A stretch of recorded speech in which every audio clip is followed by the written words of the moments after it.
So yesterday at the end of my live stream, I had a lot of people in the comment section really driving home just how awesome the ending of NXT was. And I was like, okay, well, I'll definitely check out NXT tomorrow when I wake up. And I just got finished watching it, and yeah, that was a really good ending. I know you all have heard the term, a picture's worth 1,000 words. Well, like, the look that Scarlett gave Adam Cole when she was walking away said so much. Like, just the approach, and the look, and the walk. She was like, next week, your ass is mine.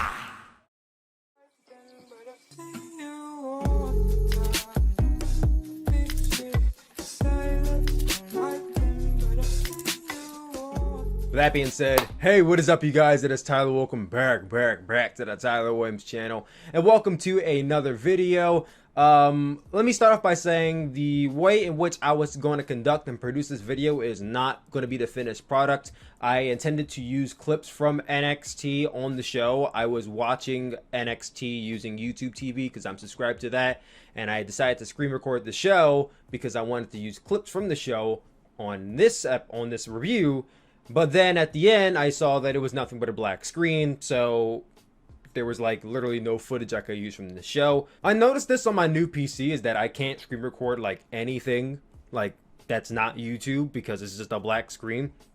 I know it's a way to kind of prevent copyright, but it's kind of whack. So I don't know how I'm going to go about that in the future, but I'll figure it out. So in today's review, it's going to be a little different from my intentions, but I'm still going to keep the same appeal that I was going for. With this new review style I'm going to try and really just run down the episode, really going through what I like, what I didn't like, and giving you guys the final verdict, some notes, and that's it. I'm not really going to go through move by move what happened, all that kind of stuff. I'm going to try to keep this as spoiler free as possible, so that way if you guys wanted to actually watch the episode of NXT, you can watch this review, get an idea of what it's like, get a recommendation whether you should watch it or not, and then be like, okay, yeah, I'll check out this episode, and then you can watch the episode and pretty much feel like you didn't get the entire thing spoiled for you. That's my intent for this review, so hopefully you guys like it, and if you do, comment down below if you want to see me keep doing this review style in the future. So this was the June 10th episode of NXT, which saw such matches as Keith Lee and Mia Yim versus Johnny Gargano and Candice LeRae, Indus Sher versus Jobbers, Finn Balor versus Cameron Grimes, Kacy Catanzaro versus Dakota Kai, and Adam Cole versus Dexter Lumis. So what did I not like about this show? What is my main gripe with this show? I must say there wasn't really too much I didn't like about this show. For the most part, I enjoyed it, but I did have like maybe 2 or 3 nitpicks. One of them being Cameron Grimes. I don't know how you guys feel about him now, but like when he first came to NXT and he kind of just had that you know, southern twang to him, but he really was just a wrestler. Now we're kind of seeing the gimmick play out on TV, and I don't know, like just the segment he was in just seemed way too southern hillbilly for me. It gave me vibes of ZZ from Tough Enough season 5, but just more articulate. That's kind of how I saw Cameron Grimes in this segment. Like it just, I don't know, it came across as a little fake to me, honestly. I feel like that might be him, that might just be who he is, but the character just didn't come off as very genuine, if you guys ask me at least. Like even in the segment after that where he was faking injury to get out of facing Finn Balor later in the night, it just came across as kind of corny, and I didn't really laugh at it at all. I was just like, okay.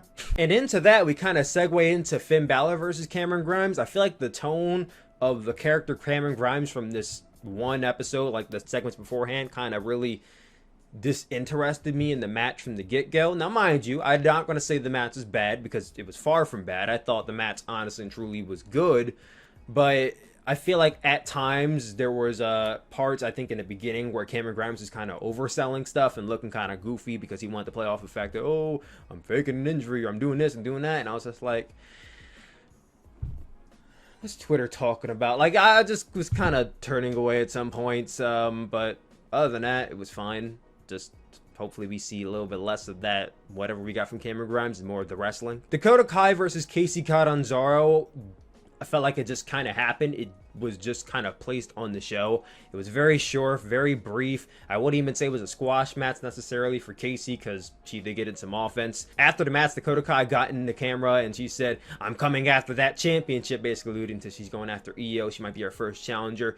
And I don't know, like Dakota Kai still comes across as a lovable dork to me. Like I've always been a fan of Dakota Kai. Even in her heel turn, I like Dakota Kai. I made lots of videos on her when she first turned heel.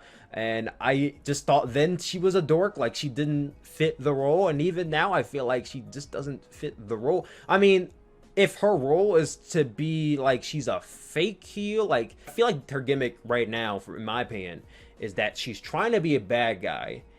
But it just comes across as she's trying to be a bad guy and she's not actually one, and she looks kind of foolish at times. She gets the win, but she doesn't come across as genuine, and being fake at the same time can be seen as heelish. So if that's your gimmick, cool, but I feel like what they're trying to go for is just not hitting it, for me at least. With Raquel Gonzalez being on her side, I think Raquel is a good bodyguard, a nice heavy, but not for Dakota.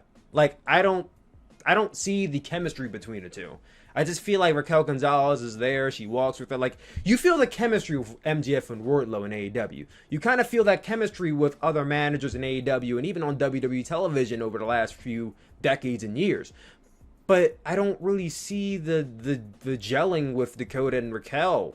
I don't see it. So Raquel, I know she's a good wrestler because I've seen her wrestle before. But whenever she comes out with Dakota, I'm just like, eh. I will say this, her outfit tonight was giving me mad Stephanie McMahon Attitude Era vibes, and in the good kind of way too.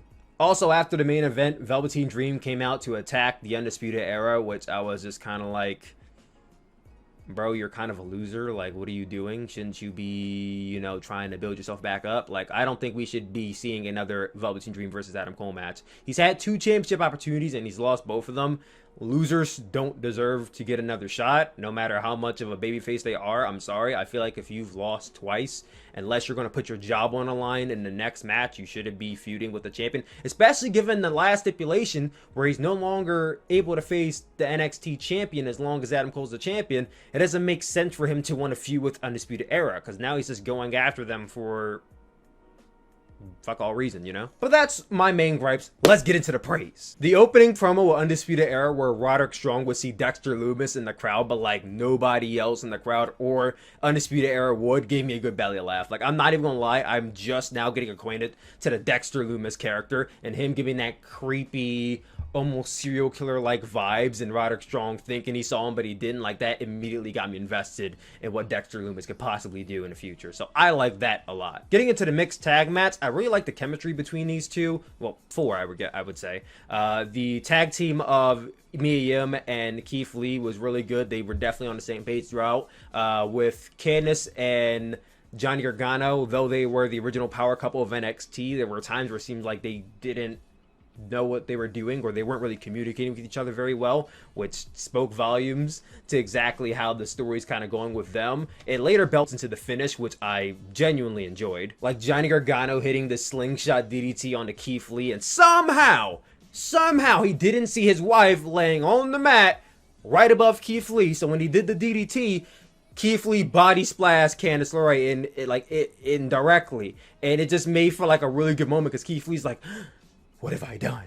What have I done? And you don't see Johnny until he rolls up Keith Lee, and it's like, I like that. I like that. That was clever. Now, I've never really been a huge fan of like emo Johnny or evil Candice, but like if they keep doing this, like little like bad guy, very slimy, sluggish, you know, heel stuff, I can get into it. I get into it. It's going to take me a little bit of a time to adjust because I'm not used to it, but I think I can get into this. I can vibe with it. The mixed pairing of Indu Sheer and Malcolm Bivens is very, very much a mixed pairing, but I feel like it could work. Like, Malcolm Bivens kind of reminds me of like a 1990s early O's Martin Lawrence, and like that era of Martin Lawrence, like comedy, was just among some of the greatest comedic acts you'll ever see. And through his Twitter, through his promos, through all that kind of stuff, I could see Malcolm Bivens being a very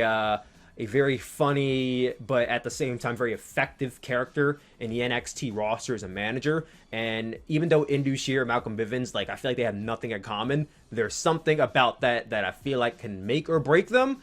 I lean more towards make them, but it could break them depending on how like the fans will see it. Indus Sher in the ring, they were fine. I didn't see anything really impressive by them. Once again, they remind me a lot of AOP. They had a nice squash. I mean, good on them. We'll see what happens from here. I think the whole Robert Stone being lost without Chelsea Green storyline is very funny. Him trying to like recruit Rhea Ripley in this show was pitiful, oddly sympathetic, but at the same time like really enjoyable. Like I low-key want to see Robert Stone kind of like do these segments, not every week because then it'll get old, but like every other week do this segment with somebody else on the roster and they all like lay him out or something until he like eventually finds the guy or the girl and it's like somebody no one expects, and then they go on like this massive run. Like that's kind of what I want to see. That would be a nice evolution of the Robert Stone character. We'll see what happens though. They had a segment in here for Timothy Thatcher where it looks like he's going to be possibly leading a faction called the Thatcher Catch Can style of wrestling. What is it called? The Thatcher Catch Can style of wrestling. I don't know. It looks like he's going to be the leader of some type of boot camp. I don't know if that's going to be just a segment on NXT till he comes back or if it's a new faction. But either way, I'm interested. El Hijo del Fantasma's welcoming championship promo was interrupted by Drake Maverick, who was the runner-up for the NXT championship tournament. Drake Maverick came out and basically challenged him for the championship. And I was kind of like, don't really think you should be next in line, but okay. And this brought out the masked wrestlers who've been attacking these guys on NXT for the last few months. It was just 2 of them, though, instead of, I think, like 3 or 4 like we usually see. They came out. You instantly kind of already knew where this was going. They ended up attacking Drake Maverick. El Hijo sided with them, turned on them, basically revealed that they were on his side the whole time throughout the NXT tournament and whatnot. And at the end of it, we got not only the unmasking of both masked men, which is revealed to be Raul Mendoza and Joaquin Wilde, but then we got the unmasking of El Hijo del Fantasma, who revealed his new name to be Santos Escobar. You know, I like it. I like the faction. I like where they're heading with it. I'm interested, but I feel like at the same time, I feel like it was a little unnecessary to unmask El Hijo del Fantasma. You could have changed his name and kept the mask on him.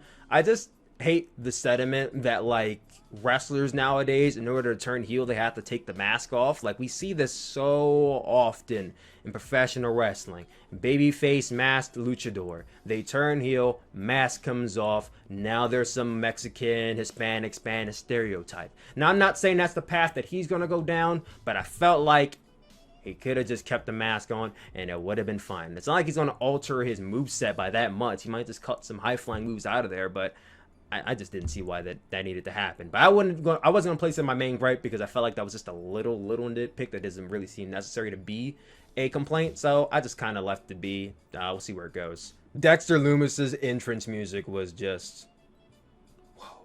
Adam Cole versus Dexter Lumis was a fine main event. I wouldn't necessarily say good, but it